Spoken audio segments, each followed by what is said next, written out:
Okay, we are here in the studio with the Sarah Howell. Sarah just joined our team not too long ago, but she has got an interesting story that, man, when I started hearing it, I've heard bits and pieces of it, and I went, Sarah, we've got to sit down. We've got to talk about this.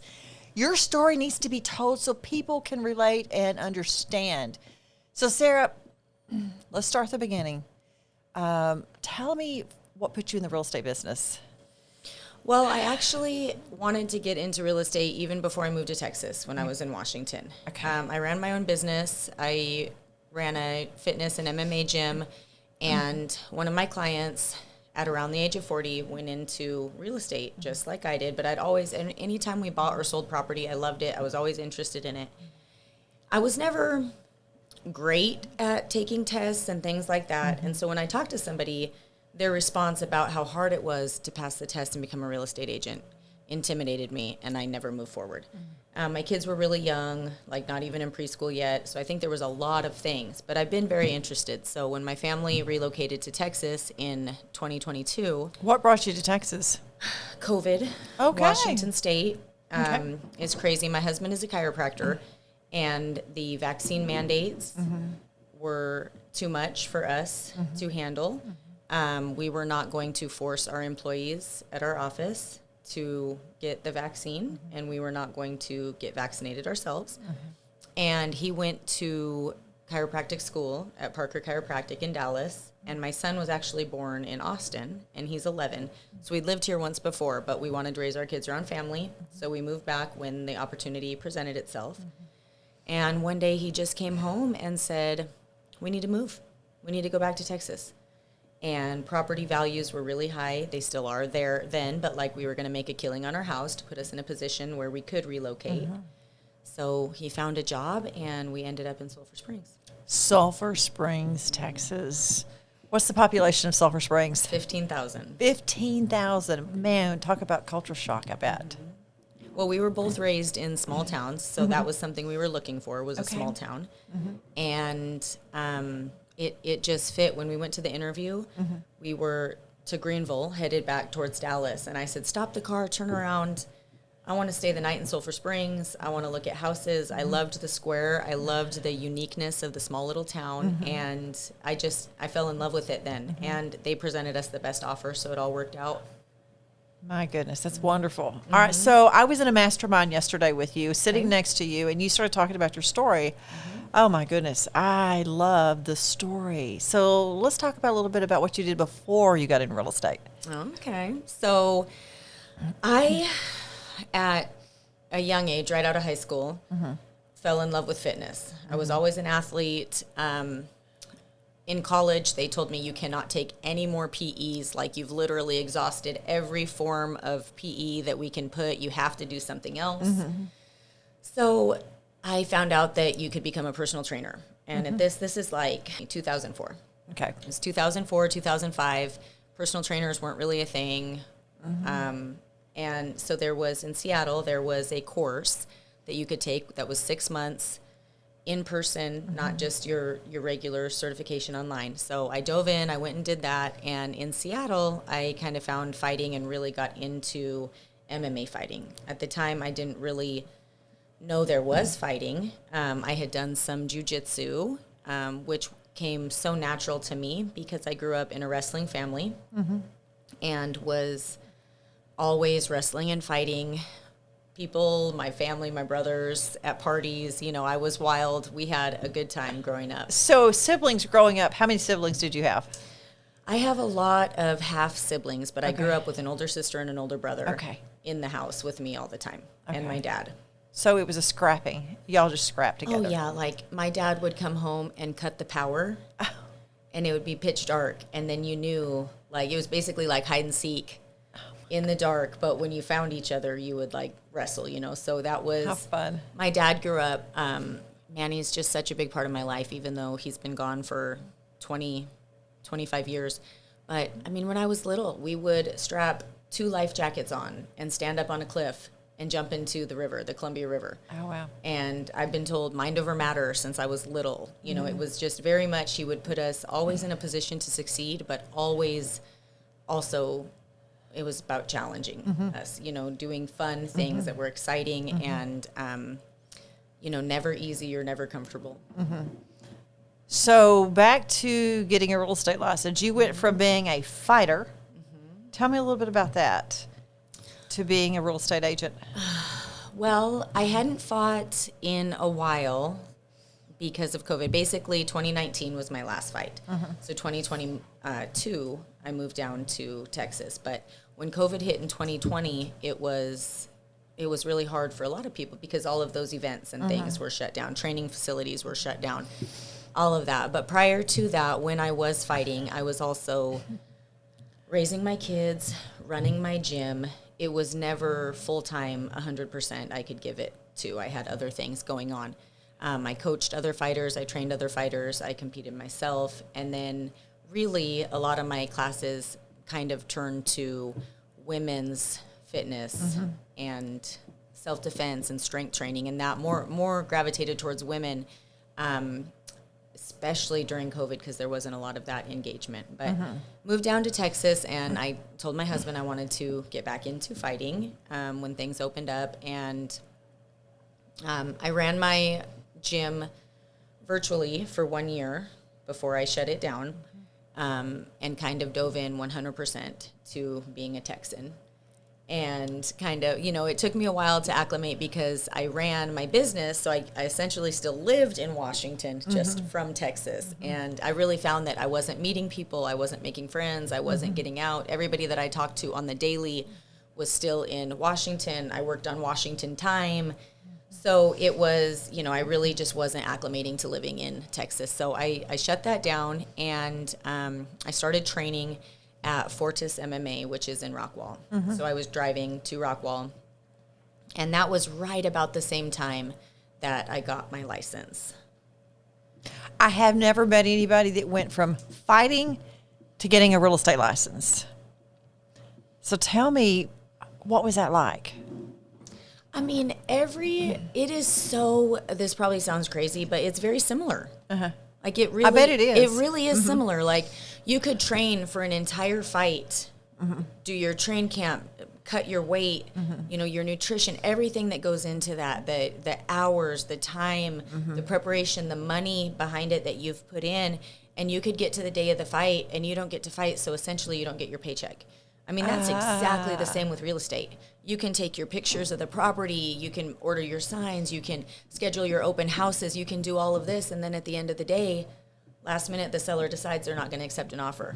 They don't want to sell. Or the buyer decides that they want to relocate elsewhere. I mean, so that part of it, I have people tell me a lot, man, I would never want to work not guaranteed that I get a paycheck. I would never want to do that. I mean, I hear a lot of people tell me that all the time, but that for me was, that's what I've done. I mean, putting in the work first, earning what you're going to get is, in my opinion, the only way to live your life, because you have so much gratitude and you put so much time and effort into it versus just showing up guaranteed that you're going to get something. You eat what you kill. Yeah. In this business. For sure. Absolutely. For sure. So you were telling a story yesterday a little bit about how you got pulled back into fighting after you started selling real estate.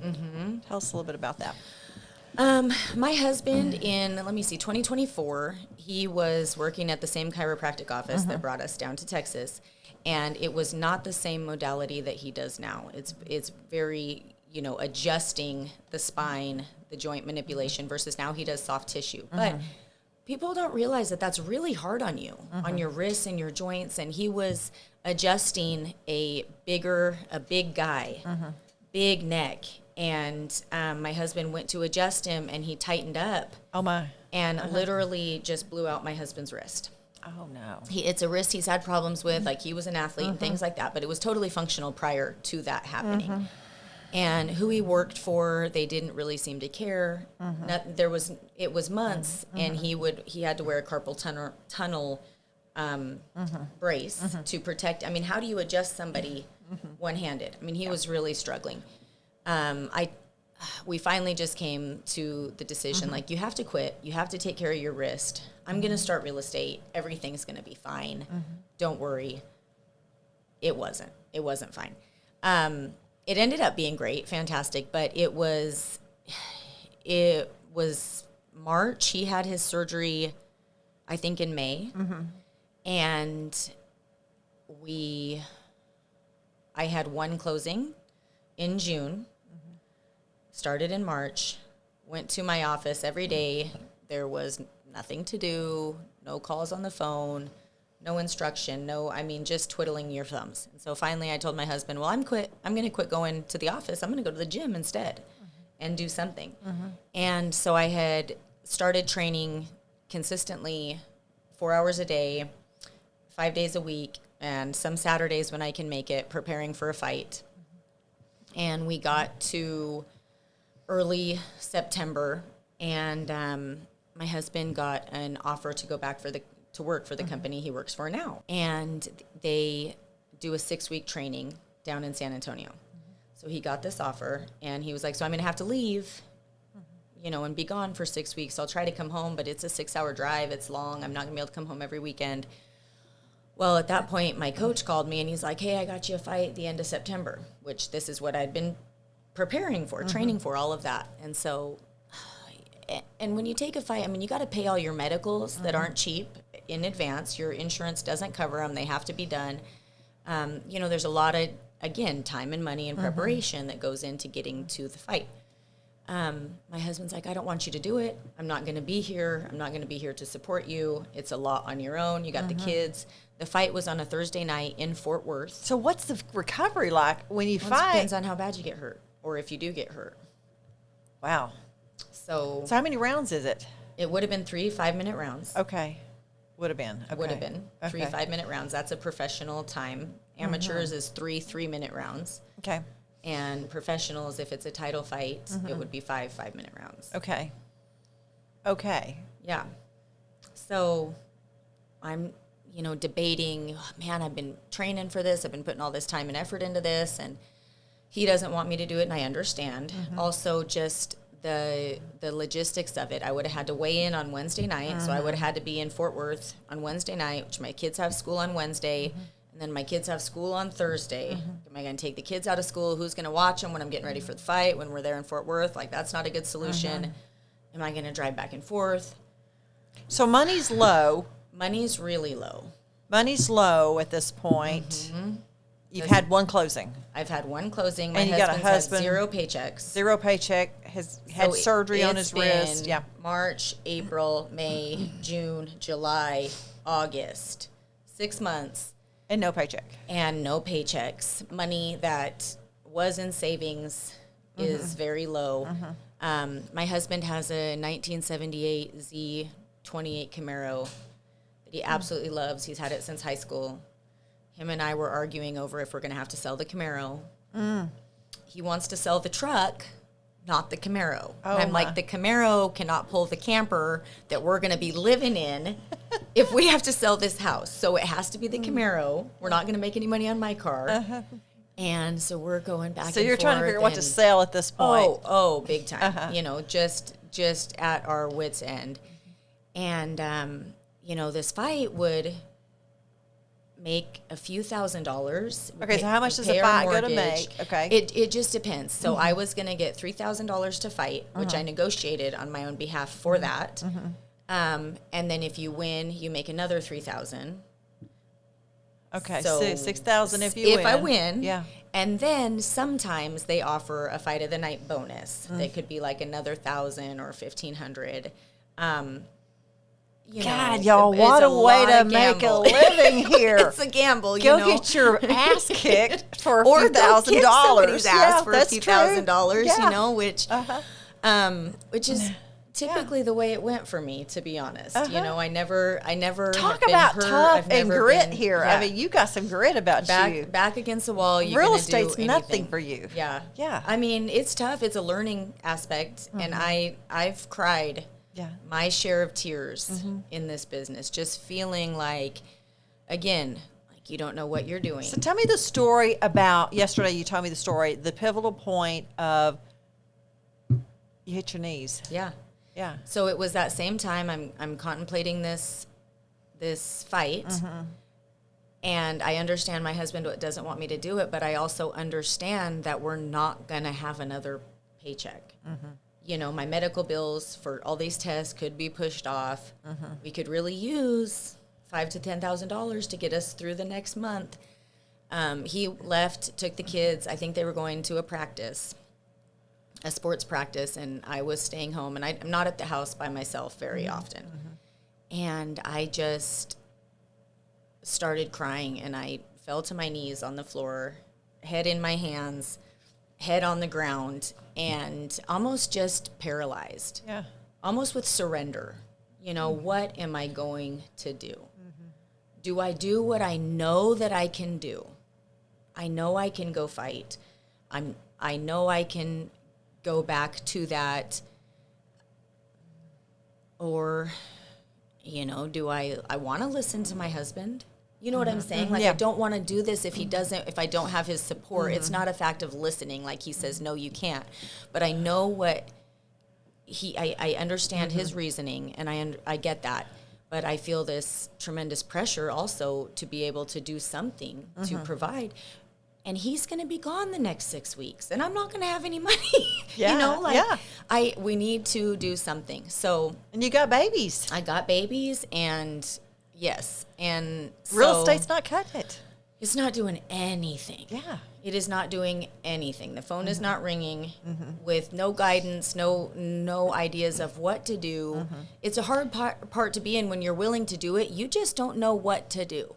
If you don't have any clients, you don't know how to get clients, what do?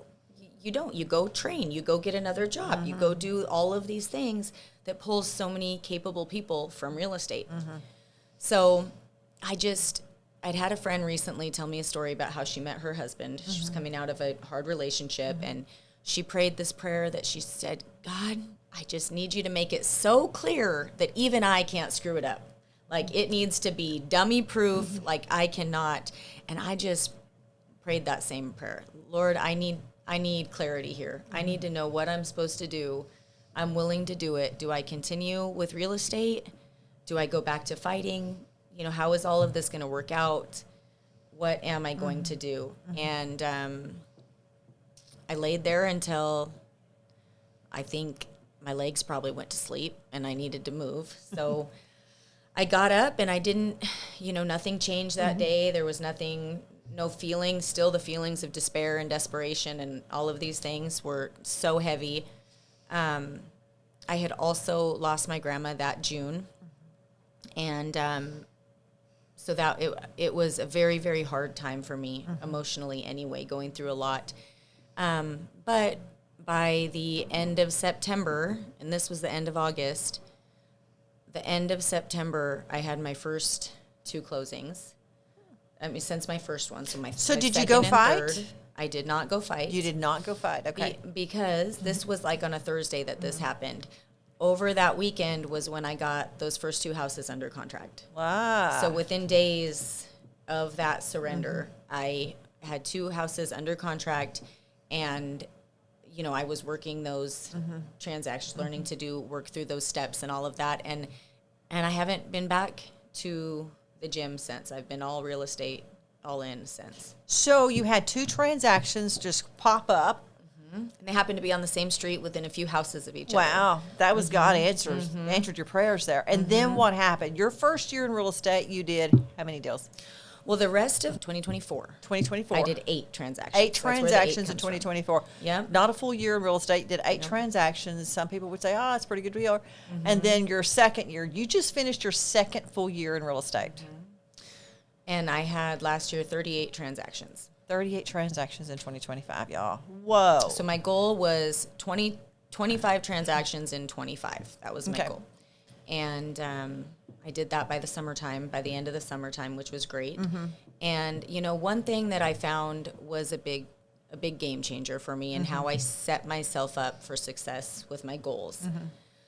Of course, when you're broke, you're counting your dollar signs before they get to your bank. In real estate, each time I get a client, be like, oh my gosh, they want to look for a $300,000 house. Yes, I'm so excited.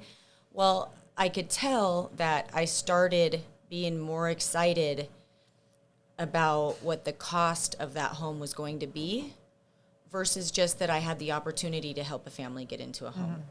So I had to switch my thinking from everybody says, how much money do you want to make? I hear you say this all the time, $100,000. That's what I want to make. I did not want to set myself up with that mindset because I didn't care how much money I made. I still don't care how much money I make because I know that God will provide. And no matter how much it is, it's going to add up. I want to help more families. I want to help more people. And so I decided going into 2025 that it was 25 transactions, not X amount of money. And so that really positioned me. So you're counting transactions. Yes, and counting opportunities. Yes. So that mental switch helped you to say, hey, I'm going to help X amount of families. So your goal was 25 families for 2025. It helped me work just as hard for somebody with a $100,000 budget as a $400,000 budget. And if you know that $100,000 is a lot harder because there's just nothing out there, you know, but I was able to take each opportunity with just as much drive and determination and not say, okay, which one do I want to go after? This is going to put me 4 times closer to my goal than this one is. So that was a lot of mental reframing in that I really think agents should consider. So 38 transactions. What is your goal for 2026? I am going to do $1 million a month. In sales. In sales. Okay. You're going to end the year at 12 million. You did almost that. You did 7.8, I think, last 7.98. Yep. Oh, 7. So 8 million basically in sales your first year. Yep. That's amazing, Sarah.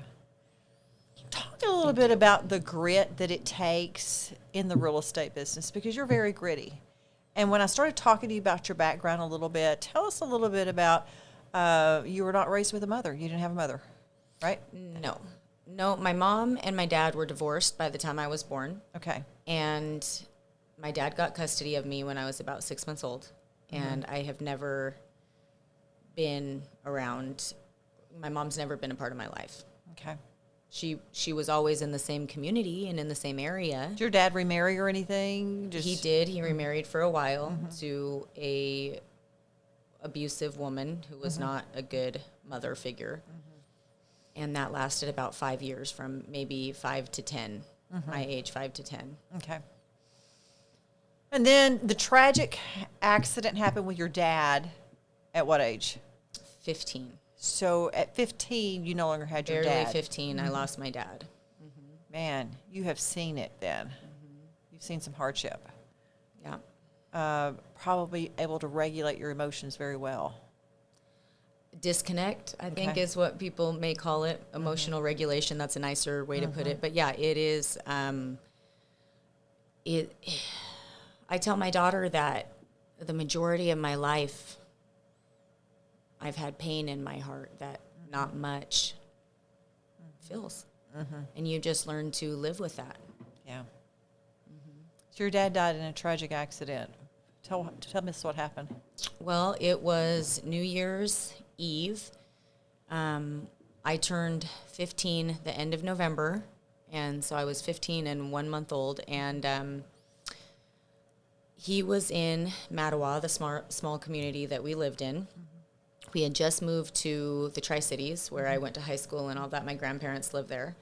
And so I had made all these new friends my freshman year, and I called him and asked him if I could go to this lock-in at this big gym that had a swimming pool and a rock climbing and, you know, all this. All my friends are going. Can I go to this lock-in for New Year's? And he said yes, and I was excited to get off the phone, and the last thing that he said to me, I was about to hang up, and he said, "Sarah May." That's what he called me. And I said, "Yeah." And he said, "I love you." And I said, "I love you too." And that was common for us. We were a family that said, "I love you." Christmas shopping at 15 years old, I'm walking around the mall holding hands with my dad, joking and laughing. I mean, we were very, very close. And so that wasn't uncommon, but I am very thankful for that last opportunity that I got to hear him say that. And so the next day, New Year's, we all went to Mattawa, where he was last, for a New Year's celebration at my aunt's house, and he never showed up. And so there was some kind of panic. People were wondering, nobody could get a hold of him. We were talking about when they last heard from him. And nobody, it had been, 12 hours or so since anybody had heard from him. That's very uncommon. I mean, we didn't even know where he slept. We didn't even know where he last was. And so we actually looked up on to the hill out from where we were, and we could see his truck. And we could see that his door was open. And so they went and inspected it and kind of followed his tracks up this ridge line that lined a cliff. It's a beautiful view. He hunted out there often, had friends out there and all of that. But quite a ways up the side of the ridge, they found the dogs that he was with. And they were waiting by the edge of the cliff. And he had fallen from the cliff and was passed away when he was found. Wow. Your life changed at that point, obviously. Where did you go live at that point? Went to live with my grandparents it's not the town that I was living in. I was in Kennewick, but it was just across the river in Pasco, and I got to stay at the school that I had already started. But yeah, I went to live with his parents, who had always been a major part in my life, not having my mom. My grandma was always in my life as my mom anyway. She had only moved away from Mattawa through middle school, so just 3 years that she had moved. Other than that, she lived just up the road from us. Okay. What a heart-wrenching story of how you didn't have both parents at that point. Your grandmother was probably a very instrumental person. Where did you learn your grit from? Well, I mean, what choice do you have? Like, honestly, what choice do you have? I can't tell you how many times I cried myself to sleep, wishing that I wouldn't wake up in the morning. And your alarm goes off and the sun comes up and you go. In fact, when I had my daughter, Paisley, it was the best but the hardest thing that I've ever went through, because for the first time in my life, I looked down at my daughter and I felt so guilty that I wouldn't change what I had been through. I would have, before that point, given up anything in my life to bring my dad back. Anything. I would. There wasn't anything. And I would look down at her, and my heart just hurt, because for the first time, I had to let my dad go so that I could be more present in this life.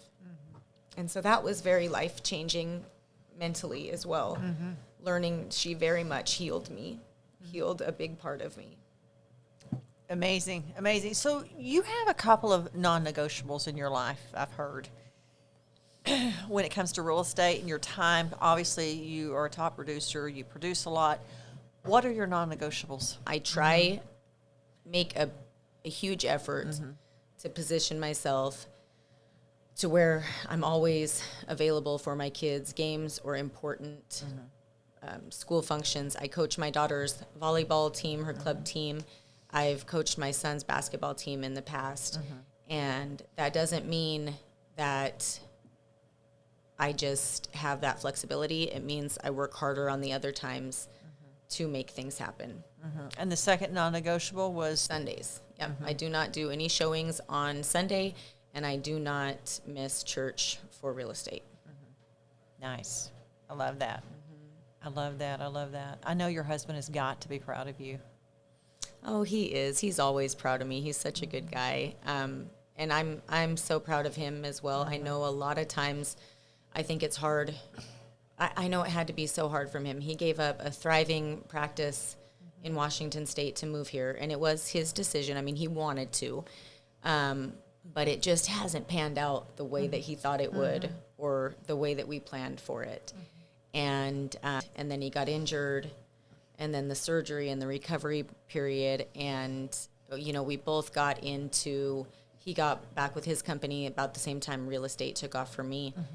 And I know a lot of times it's not easy for the husband or who has been, providing, to kind of step into the shadow. And he is just always so supportive. He helps me whenever he can. He loves to take me on the showings so that we get more time to be together. And he's actually ready to take his real estate license, the test as well, to become an agent. How exciting. Yeah. How exciting. That's very exciting. Yeah. So he's going to partner with you? He is. He's put in his official resignation. Wow. Okay. He will be done the end of February. So you'll be a real estate family then? We will be. And that's one of the goals that we talk about. Like, I want to be able to offer my children a way to be successful in this world, not a way to go get tens of thousands of dollars in debt for something that you may not want to do. How many kids go to college and start their life in debt? That's true. Me and my husband both did. And not that he didn't want to be a chiropractor. He did, but who knows? You can really get started in real estate for so cheap, so affordable. And if you're set up to be successful, it can be such a freeing opportunity. Right now he misses so many kids' sporting events he can't go to. He can't get off work in time, or he can't go in the middle of the day. It's just... real estate can really give you your freedom back. Absolutely. That leads me to my next question. If you are an agent out there, and female especially, what advice would you give someone that's starting in the business that is on that level of frustration that you felt when you first started? What advice would you give them today? That you really need to align yourself with the right team. Not everybody just has the grit that I had, or their back is against the wall like mine was. I mean, desperation really makes you act when you don't have a lot of choices. I think a lot of people get into real estate and there's the option to, well, I got into real estate, but my husband, he makes enough money and I just couldn't get any clients, and so I just haven't done anything in years. That's easy. If you're where I was, to where it's not easy and you need to either leave real estate or make real estate work, the number one thing that I can recommend for you to do is position yourself with people who want to see you succeed. Get with a broker who really cares and is going to put in the time, that is more interested in building leaders, not just working their own business. You need to have a broker who believes in you and wants to help you succeed. If you don't have somebody sitting down and going over a business plan with you, if you don't have somebody sitting down saying, hey, how are you going to find a lead today? How are you going to follow up? How did that lead go? If they have no idea what you're doing because they're just focused on their own business, it's going to be very hard for you to find success getting started. You really need somebody that wants to mentor you and guide you through this process. Absolutely. Absolutely. I 100% agree with you. When I first met you, I knew you were a leader. I think we even talked about leadership.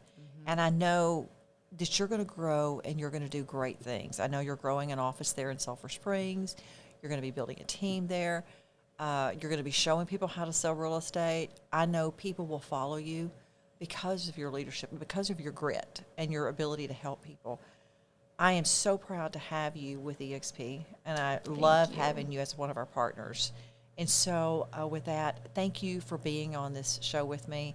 And I know that your message is what a lot of people need to hear.